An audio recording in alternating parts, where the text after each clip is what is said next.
You may have gotten this letter in the mail. It's about having your foreclosure reviewed. It's the government's effort to try and make it up to homeowners who were wrongly foreclosed upon. Josh Blyle is an attorney with the Titkin Law Group, the firm that unearthed robo-signing, where mortgage servicers were fraudulently signing foreclosure documents.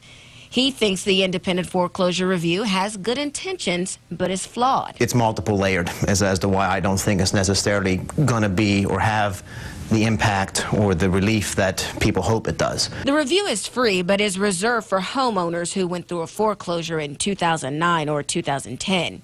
Your mortgage servicer also has to be participating. There are 27 of them.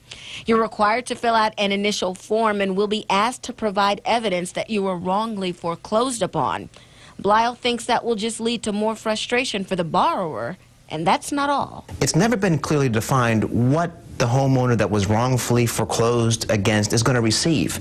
The reports I've read said they're not going to receive their house back. But Blyle says those who have already lost their home have little to lose by going through this process. For someone that wants to have their case reviewed, by all means, do it. Just know exactly what you're getting into. He also thinks there could be more relief on the way. I don't see this as the end because the problem has not been solved. But it is close to the end for this program. The deadline to apply is July 31st.